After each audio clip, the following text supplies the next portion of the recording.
Hello students, welcome to पाठशाला। आज हम करेंगे class 10th NCERT chapter 1 real numbers. इससे पहले हम ऑलरेडी स्टार्ट कर चुके हैं हमारा इंट्रोडक्शन और एक्सरसाइज 1.1 के कुछ क्वेश्चंस। आज हम क्वेश्चन नंबर 4 से स्टार्ट करेंगे। 4 5 6 7 आज कंप्लीट करेंगे ये एक्सरसाइज बेसिकली। ठीक है, तो स्टार्ट करते हैं आज के अपना सेशन। सो फर्स्ट क्वेश्चन यानी क्वेश्चन नंबर 4 हमारे पास गिवन है। Given that HCF of 306 and 657 is 9, है ना। और एलसीएम हमें फाइंड करना है इसका। ये चीज हमने ऑलरेडी सीख ली है क्या, कि जैसे दो नंबर का जो HCF होता है और उनका एलसीएम, HCF और एलसीएम को दोनों को अगर हम मल्टीप्लाई कर देंगे, है ना, दोनों को अगर हम मल्टीप्लाई कर देंगे तो हमें क्या मिलना चाहिए? उन्हीं दोनों नंबर्स का प्रोडक्ट मिलना चाहिए। बिल्कुल सही बात। और यही चीज हम करने वाले हैं आज भी। इसी उसका यूज करेंगे हम, इसी रिजल्ट का हम यूज करने वाले हैं। तो ये क्वेश्चन हमारे पास गिवन है। HCF हमें 9 गिवन है। मैं डायरेक्ट वैल्यूज पुट करता हूँ। HCF 9 गिवन है, एलसीएम हमें पता नहीं, और A इंटू बी यानी जो दो नंबर्स हैं वो हमारे पास 306 एंड 657 गिवन है। ठीक है, तो बड़ा आसान हो गया क्वेश्चन तो करना। एलसीएम जो हो जाएगा 306 मल्टीप्लाइड बाय 657 डिवाइडेड बाय 9, इसके इक्वल हो जाएगा। तो कट कर लेते हैं, एक बार कैंसल आउट कर लेते हैं। 9 7 63 एंड 9 3 27। तो ये हो जाएगा 306 मल्टीप्लाइड बाय 73। ठीक है, जो कि हो जाएगा हमारा 3 6 18, 3 3 9, 7 6 42, 7 3 21, 8 3 3 2 2। तो ये हो जाएगा हमारा 2 2 3 3 8। तो ये था हमारा क्वेश्चन नंबर 4। बड़ा ही आसान था क्वेश्चन नंबर 4। अब हम बढ़ते हैं क्वेश्चन नंबर 5 की तरफ। ठीक है, देखो ये जो क्वेश्चन नंबर 4 है हमारा, क्वेश्चन नंबर 4 है हमारा, ये काफी इंपॉर्टेंट है। बहुत बार ऐसे क्वेश्चन 1 1 मार्क्स में देखने को मिले हैं, है ना। जो एमसीक्यू होते हैं 20 मार्क्स के, उनमें से एक क्वेश्चन तो एटलीस्ट ऐसा मिलता ही मिलता है। ठीक है, तो ये छोड़ के तो बिल्कुल नहीं जाना। और वैसे भी बहुत आसान क्वेश्चन है, कुछ मुश्किल नहीं है इसमें, तो इसीलिए करते रहना अपनी प्रैक्टिस।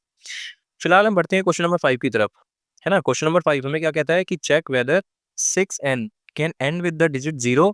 क्या 6 की पावर n, n क्या है यहाँ पे? कोई भी नेचुरल नंबर हो सकता है। देखो ये n है ना छोटा सा, ये n जो पावर में है, हमें इसके लिए बताना है कि क्या ये 0 से कभी एंड कर सकता है किसी नेचुरल नंबर के लिए। ये करने से पहले, है ना, ये करने से पहले हम एक बार देख लेते हैं, एक बार वैल्यू पुट करके देखते हैं। तो 6 की पावर n दे रखी है हमें। n क्या है? कोई भी नेचुरल नंबर होता है ना। n कोई भी नेचुरल नंबर है यहाँ पे। ठीक है, तो n की वैल्यू एक एक करके पुट करते हैं। एक बार 1 पुट करेंगे, फिर 2 पुट करेंगे, फिर 3 पुट करेंगे, ज्यादा नहीं करेंगे। तो देखते हैं 6 की पावर 1 विच इज 6, है ना। 6 की पावर 2 करेंगे तो 36। 6 की पावर 4 पुट करेंगे तो, सॉरी, 6 की पावर 3 पुट करेंगे तो 216 आएगा। ऐसे ही चलता जाएगा।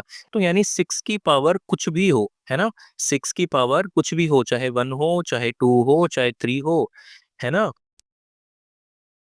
लेकिन जो 6 की पावर जो भी होगी, तो वो जो एंड करेगा नंबर, वो हमेशा 6 में ही एंड करेगा, है ना। 6 की पावर कुछ भी हो, लेकिन मल्टीप्लाई करने के बाद जो आएगा वो हमेशा हमारा हमारा 6 में ही एंड करेगा। इसका मतलब ये हुआ कि कभी भी 6 की पावर n, n की वैल्यू चाहे कुछ भी हो, वो जो नंबर होगा हमारा कभी भी 0 में एंड कर ही नहीं सकता। लेकिन इसको लिखेंगे कैसे? देखो, 0 में एंड करने के लिए, है ना, to end with 0 we have, last में 0 होना चाहिए, है ना, लास्ट में 0 होना चाहिए। अब लास्ट में 0 कब बनेगा? जब 2 और 5 की मल्टीप्लाई की जाएगी, है ना, 2 और 5 की मल्टीप्लाई की जाएगी। लेकिन 6 के प्राइम फैक्टर क्या होते हैं हमारे? 6 के प्राइम फैक्टर होते हैं हमारे 2 इंटू 3। उप्स, यहाँ तो 5 है ही नहीं, तो 0 कैसे बनेगा?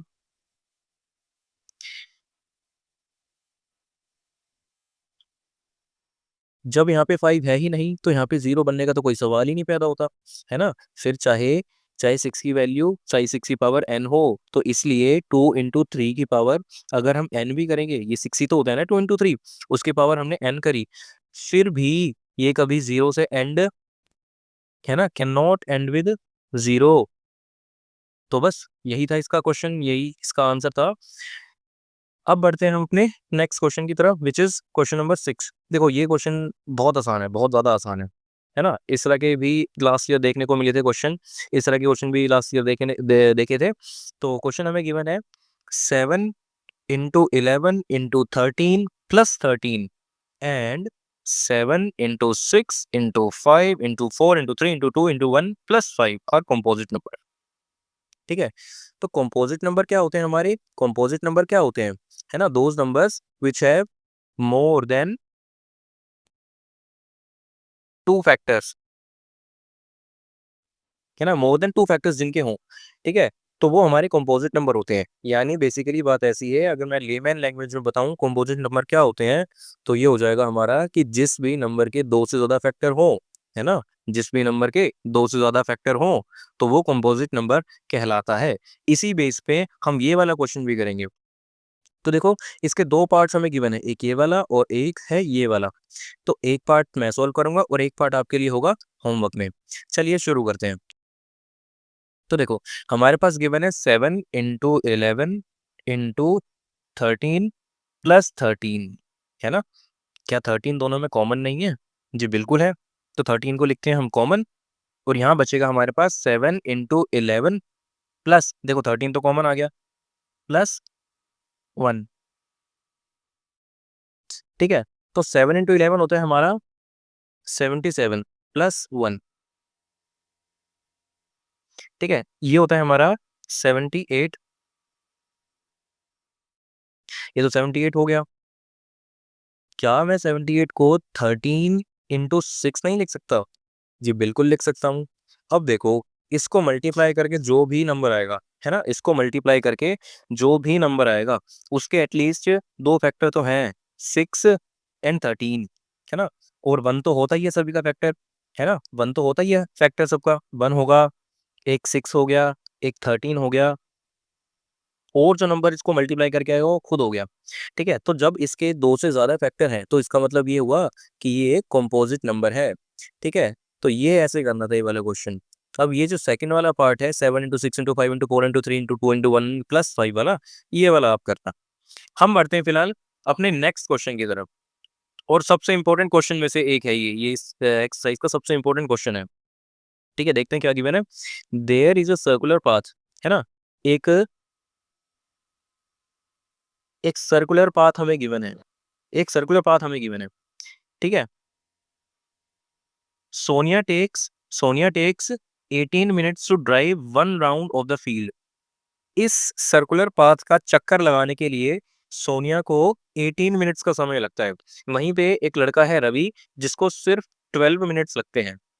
ठीक है, जिसको सिर्फ 12 मिनट्स लगते हैं। Suppose they both start at the same time, यहाँ पे क्वेश्चन पूरा नहीं है लेकिन मैं पूरा बता देता हूँ।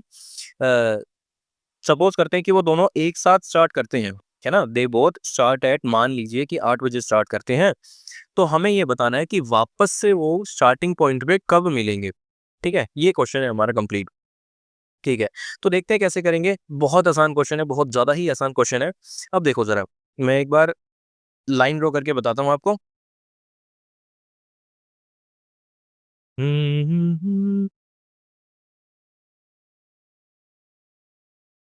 ये एक लाइन और ये सेकंड लाइन। ठीक है, अब मान लेते हैं ये सोनिया है और ये रवि है। ठीक है, तो देखो ये स्टार्टिंग पॉइंट है, मान लेते हैं इस सर्कल को मैंने बस ओपन कर दिया और कुछ नहीं है। सोनिया जो है वो 18 मिनट्स लेती है, मान लेते हैं वो 18 मिनट्स लेती है, मानना क्या है, वो दे ही रखा है हमें, गिवन है ना। लेकिन रवि जो है एक कंप्लीट करने के लिए, एक चक्कर कंप्लीट करने के लिए सिर्फ 12 मिनट्स लेता है। यानी 18 से तो कम है 12। सोनिया ज्यादा समय लेती है और जो रवि है वो थोड़ा कम समय लेता है। ठीक है, कितना कम? 12 मिनट्स लेता है ना। और ये 12 और ये 12। ठीक है, अब देखो जरा इस लाइन को जरा ध्यान से देखना कि क्या कुछ कॉमन दिखा आपको कि ये 18 और 18, जितने समय में रवि 3 चक्कर लगाता है उतने ही समय में सोनिया 2 चक्कर लगा पाती है बस। ठीक है, जितने समय में रवि 3 चक्कर लगाता है उतने ही समय में सोनिया सिर्फ 2 ही चक्कर लगा पाती है।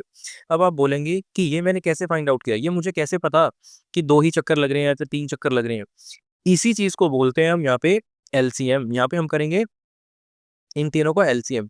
अब एक बात और, इस क्वेश्चन को जरा ध्यान से सोचना जरा कि अगर दोनों ने एक साथ स्टार्ट किया, है ना, सोनिया को लगते हैं 18 मिनट्स, दोनों ने एक साथ स्टार्ट किया, सोनिया को लगते हैं 18 मिनट्स एंड रवि को लगते हैं 12 मिनट्स, तो ऑब्वियस सी बात है कोई ज्यादा ही नंबर रहा होगा, है ना, इनसे बड़ा ही नंबर रहा होगा जब वो बाद में मिलेंगे, है ना। हो सकता है वो 20 मिनट्स बाद हो या 30 मिनट्स बाद हो या 40 मिनट्स बाद हो, लेकिन वही नंबर हमें फाइंड आउट करना है। और जब ये सिचुएशन बनती है कि हमें बड़ा नंबर फाइंड आउट करना है, इस केस में हम निकालते हैं एलसीएम। ठीक है, इस केस में हम निकालते हैं एलसीएम। तो अगर मैं 18 और 12 का एलसीएम निकालूं तो मेरे पास क्या हो जाएगा, 18 के फैक्टर देखो होते हैं हमारे पास 2 इंटू 3 ठीक है, और 12 के होते हैं मेरे पास 2 इंटू 3। ठीक है, तो अब एक बात बताओ दोस्तों, अगर मेरे को एलसीएम निकालना है तो मेरे को फैक्टर्स की हाईएस्ट पावर लेनी पड़ेगी, है ना, फैक्टर्स की सबसे बड़ी पावर लेनी पड़ेगी। तो एक बार 2 देखते हैं, दो फैक्टर्स मेरे पास है यहाँ पे, एक 2 है और एक 3 है। 2 की हाईएस्ट पावर 18 में है क्या? जी नहीं, 2 की हाईएस्ट पावर 12 में है जो कि 2 की पावर 2 है ना। ऐसे ही 3 की हाईएस्ट पावर देखूं तो वो 18 में मिलेगी, 3 की पावर 2। ठीक है, तो इन दोनों का एलसीएम क्या हो जाएगा मेरा, इन दोनों का एलसीएम क्या हो जाएगा मेरा, LCM of 18 and 12 which is 2 की पावर 2 इंटू 3 की पावर 2। सो 2 2 जो 4 और 3 का जो स्क्वायर होता है वो 9 होता है एंड 9 4 जा 36। यानी यानी वो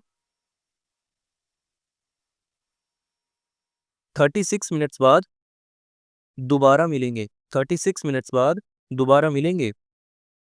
ठीक है, 36 मिनट के बाद वो दोबारा मिलेंगे। अब ये क्वेश्चन को एक बार दोबारा देखो, हमें बोला गया था कि एक सर्कुलर पाथ है ना, हमें बोला गया था कि एक सर्कुलर पाथ है, एक स्पोर्ट्स फील्ड है, सोनिया को 18 मिनट लगते हैं, सोनिया को 18 मिनट लगते हैं एक चक्कर काटने के लिए, और रवि जो है वहीं पे 12 मिनट में कंप्लीट कर देता है एक चक्कर को। ठीक है, तो मैंने यहाँ पे 2 लाइंस बनाई, एक सोनिया वाली और एक रवि वाली, सोनिया वाली और रवि वाली। सोनिया को 18 मिनट्स का समय लगता है एक चक्कर कंप्लीट करने के लिए, वहीं पे रवि को 12 मिनट का समय लगता है।